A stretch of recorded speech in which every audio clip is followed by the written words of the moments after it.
Omega have just released two new Seamaster Diver 300 models, and boy are they interesting. So let's take a look at these in detail and go over everything that Omega have given us so far, and I'll tell you how I feel about these. So the specs seem to be the same as the original Seamaster Diver 300 models, but there are some differences to talk about. So let's start with the obvious. These two new models lack the date function and give a much cleaner, more simplistic look to the feel of these watches. I think it's obvious Omega have taken inspiration from the James Bond 007 edition, and just like that 007 edition, Omega have chosen to go with a brushed mesh bracelet for both models. The bezels on these watches are also different to the high gloss ceramic versions that we are used to. On the all steel brushed dial version, the bezel is made of grade 5 titanium, giving a more rugged feel. On the black version, the dial is made of aluminium, which goes well with the black wave pattern on the dial. The crystal on both models is a domed scratch-resistant sapphire with anti-reflective treatment inside. Water resistance stays the same at 300 meters, as does the case size at 42 millimeters. Inside these watches is the Omega 8806 caliber, which has 55 hours of power reserve.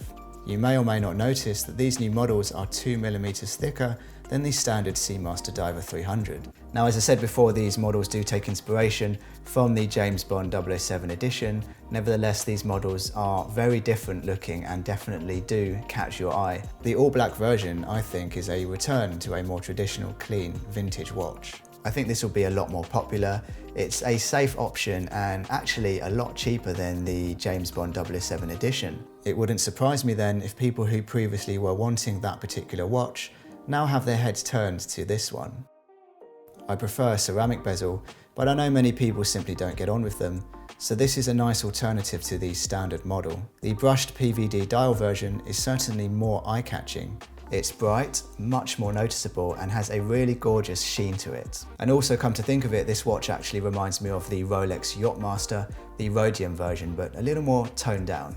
The titanium bezel is cool, but I have never really liked the texture that Omega have used for these.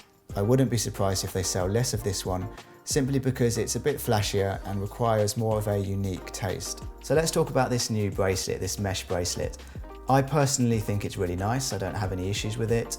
I do prefer more of a bog standard chunky steel bracelet, but I can see why Omega have gone with this kind of style. Nevertheless, there have been issues popping up with this particular mesh bracelet for those with smaller wrists. What I mean by this is the Exis bracelet goes under the clasp, creating a slightly bulky section on the wrist, which is particularly prominent for those with smaller wrists, as I say. One of my favourite YouTubers, Britt Pierce, wasn't particularly keen on this bracelet either for this reason, because like me, she probably has quite small wrists. I'm just going to say this now, Omega are one of the highest quality watch brands in the world, and their prices reflect this. There isn't really any excuse to ignore this issue, and if Omega had wanted to solve this before release, then they would have done. So what does this mean?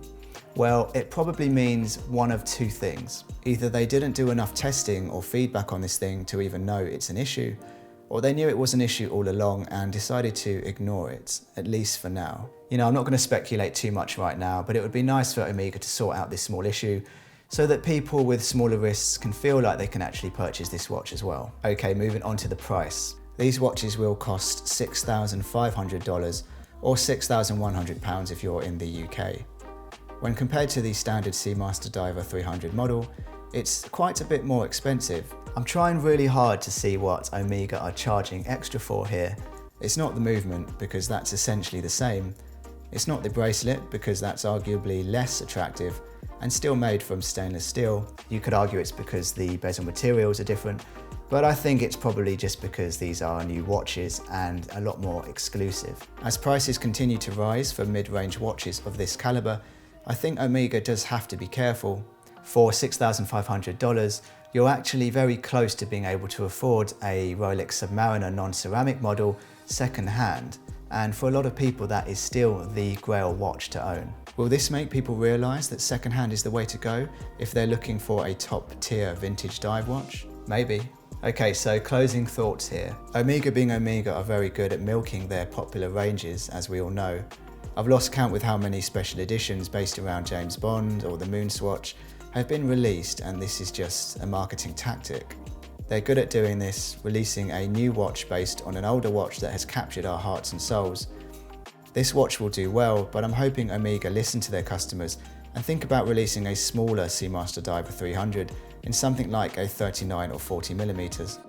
And if they can find a way to fix the bracelet issue for people with smaller wrists, then that will also be a bonus. All right guys, just a quick video because this release sprung up on me, didn't see it coming, so I hope you liked the video and I will see you next time.